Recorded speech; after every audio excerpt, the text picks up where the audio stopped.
This channel does not promote any violent, harmful, or illegal activities. All content provided by this channel is meant for an education purpose only. কালীঘাটের কাকুর কণ্ঠস্বরের নমুনা সংগ্রহ করেছে ইটি।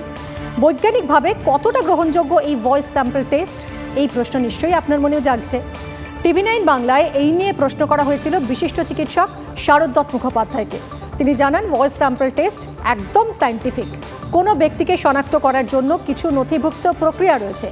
তার মধ্যে রয়েছে জেনেটিক স্যাম্পলিং বা ডিএনএ স্যাম্পলিং, রেটিনাল ম্যাপিং কিংবা আঙুলের ছাপ। সেরকমই একটি শনাক্তকরণ প্রক্রিয়া হলো ভয়েস স্যাম্পল টেস্ট। চিকিৎসকের কথায়, ভয়েস স্যাম্পল কোনো ব্যক্তিকে শনাক্তকরণের ক্ষেত্রে প্রায় 100% বিশ্বাসযোগ্য নথি। নথিভুক্ত যে কতগুলো মেথড আছে লোকজনকে বা কাউকে চেনার জন্য, যেরকম জেনেটিক স্যাম্পলিং বা ডিএনএ স্যাম্পলিং, যেরকম রেটিনাল ম্যাপিং বা ফিঙ্গারপ্রিন্ট ম্যাপিং, সেরকমই কিন্তু ভয়েস স্যাম্পল। সুতরাং voice sample is almost 100% authentic evidence of a person. এই ভয়েস স্যাম্পলটাকে পাঠানো হয়ে যাবে, আমার যতদূর মনে হয় ব্যাঙ্গালোর বা পুনে, এই দুটোতে সেন্ট্রাল ফরেন্সিক ল্যাব আছে। সেন্ট্রাল ফরেন্সিক ল্যাব এর সিকোয়েন্সিং করবে এবং এই ভয়েস স্যাম্পলটাকে কিন্তু বৈজ্ঞানিক সম্মতি দেবে বৈজ্ঞানিক রূপে যে হ্যাঁ, এটা অমুকের ভয়েস স্যাম্পল। তো সেটাকে ম্যাচ করানো হবে, যেরকম ডিএনএ ম্যাচ করানো হয় সেরকমই। আচ্ছা, কারো কণ্ঠস্বর বদলে যেতে পারে, বদল আসা যে একেবারে অসম্ভব নয় সে কথা মানছেন ক্যান্সার বিশেষজ্ঞ চিকিৎসক শারদ দত্ত মুখোপাধ্যায়। তাঁর ব্যাখ্যা, ভোকাল কর্ডে ক্যান্সার হলে এবং তার চিকিৎসা রেডিয়েশন থেরাপির মাধ্যমে হলে অনেক ক্ষেত্রে কণ্ঠস্বর বদলের সম্ভাবনা থাকে। চিকিৎসক অর্জুন দাশগুপ্তের মতে আবার কণ্ঠস্বরের বদল অসম্ভব নয়। অনেকের গলার স্বরে সমস্যা থাকে, তা ঠিক করে দেওয়া হয়, তার জন্য অস্ত্রোপচারও করা হয়। কণ্ঠস্বর বদলে গেলে তা ভয়েস স্যাম্পল পরীক্ষায় ধরা না পড়ার সম্ভাবনা কম। একজন তার ভয়েস অ্যানালিসিস করে বলা হবে যে তার পিচ, বিভিন্ন এক একজনের ভয়েসের এক একটা কিছু স্পেসিফিক আছে, ব্যাপার আছে। সেই অ্যানালিসিস গুলো দেখে বলা যায় যে দুটো ভয়েস স্যাম্পল একই লোকের কিনা, সেটার জন্য ফরেন্সিক আছে। তো এমনি তো একজন মানুষের ভয়েস তো ডিজিটালি করে দেখা যায়। তো ফরেন্সিক যারা ভয়েস অ্যানালিসিস করে তারা ওই বিভিন্ন পিচ, মানে স্পিচ প্যাটার্ন, তারা কিভাবে কথা বলছে, কোথায় গ্যাপ নিচ্ছে, সেইগুলো দেখে অ্যানালিসিস করে এবং ভয়েস কোয়ালিটি তার কিছু সেগুলোতে ইলেকট্রনিক্যালি তো মাপা যায়, সেইগুলো কম্পেয়ার করে বলতে পারে যে এই লোকটা একই লোক কিনা আর কি। কিভাবে হয় এই ভয়েস স্যাম্পল টেস্ট? কিভাবে গলার স্বরে নমুনা নেয় কোনো তদন্তকারী সংস্থা? সূত্রের খবর, প্রথমে তদন্তকারী সংস্থাকে আদালতে কণ্ঠস্বরের নমুনা নেওয়ার আবেদন করতে হয়। আদালত অনুমতি দিলে সাউন্ডপ্রুফ এবং ইকোপ্রুফ ঘরে নমুনা নেওয়া হয়। নমুনা নেওয়ার জন্য ব্যবহৃত হয় ভয়েস রেকর্ডার যন্ত্র। এইচডি কার্ডে সেই নমুনা সংগ্রহ করে ফরেন্সিক বিভাগ। তারপর ফরেন্সিক দফতরে সেই স্বরের নমুনা নিয়ে আসা হয়। সেখানে ভয়েস স্পেকট্রোমিটার সফটওয়্যারের লাইসেন্সড ভার্সনে পরীক্ষা হয়। নমুনা পরীক্ষার পর সরাসরি তদন্তকারী এজেন্সিকে পজিটিভ বা নেগেটিভ রিপোর্ট দেয় ফরেন্সিক বিভাগ।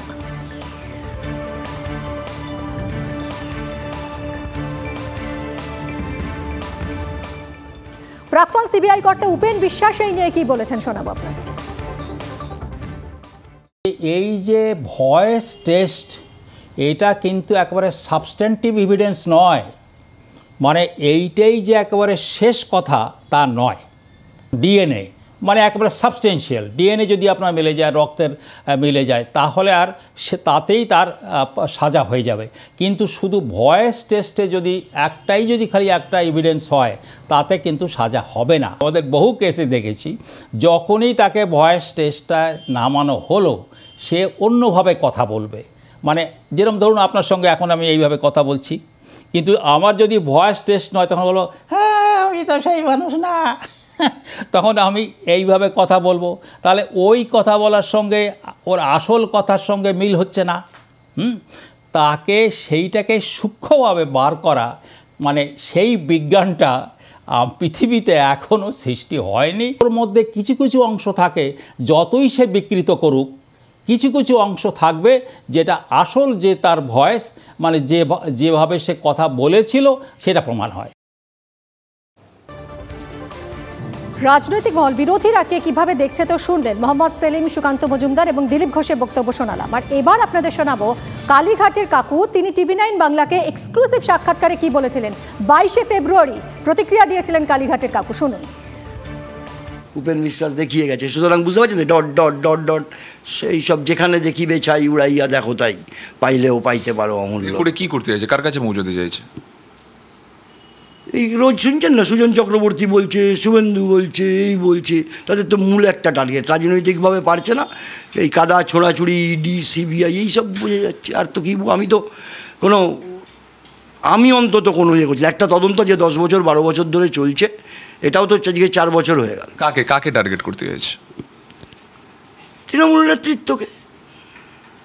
আপনি তো একটা জায়গায় সংস্থায় কাজ করেন, কি কাজ করেন? সব দেখি। আমাদের একটা জলের কারখানা আছে, জল ইয়ে হয়। কোন সংস্থা? Leaps and Bounds Private Limited. এটা তো অভিষেক ব্যানার্জির সংস্থা। অভিষেক ব্যানার্জির সংস্থা বললে ভুল। অভিষেক ব্যানার্জি তৈরি হয়েছিল যখন একটা পার্টনারশিপ ফার্ম ছোট্ট করে কাজ করা শুরু করেছিলাম।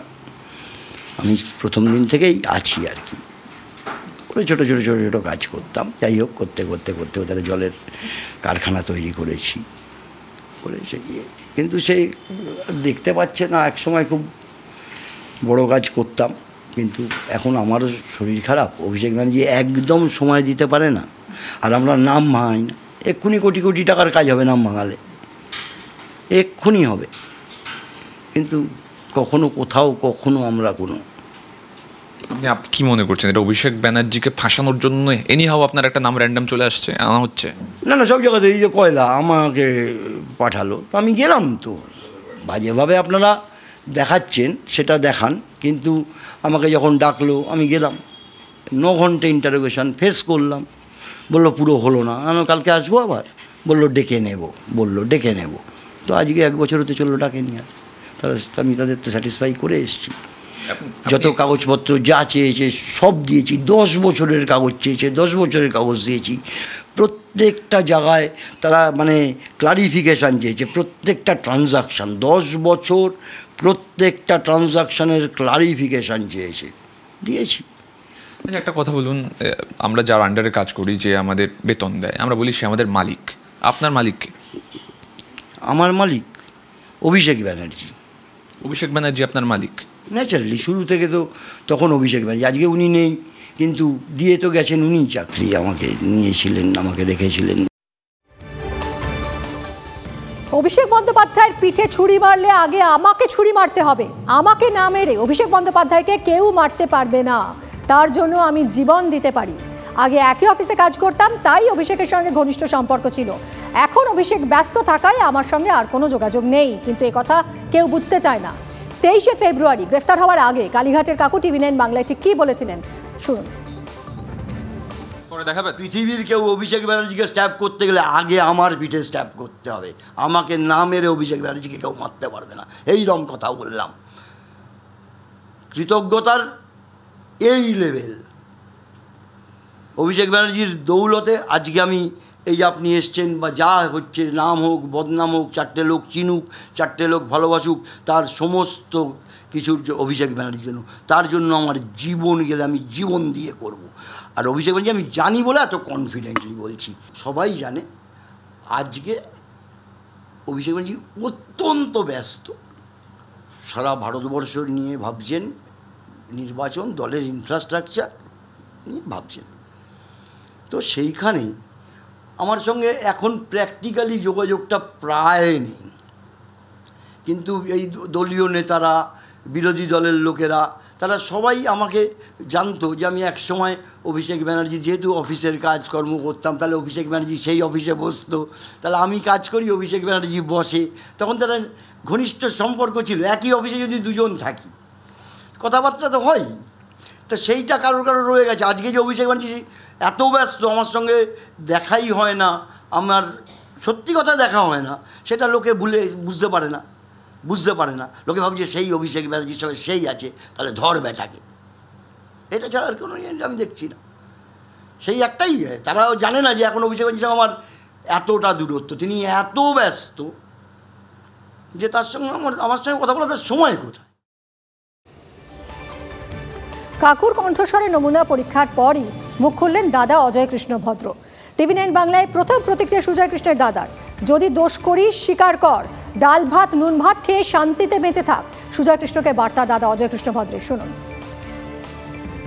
ও যে কাজে তার কাজে সে ওইটা এখনও জেলে রয়েছে। কি কষ্ট হয় ভাইটা আমার, কি দরকার? আমরা না খেয়ে বড় হয়েছি, অন্যায় করেছি স্বীকার করে চলে আয়, বল ক্ষমা, যা শাস্তি দেবার মাথা পেতে নিয়ে বাড়ি এসে ডাল ভাত নুন ভাত খা, শান্তিতে থাক। ডাল ভাত নুন ভাত খা, শান্তি। এই যে কি শান্তি, আমি সোজা রাস্তায় চললে দাদা এক কিচ্ছু ভয় না। ওকে তাহলে একটু বেকার রাস্তায় চলছিল। রাজনীতি করা মানে তো রাজনীতি করছে, কি বেকার না সোজা, তা নাহলে এতদিন খাটছে কেন?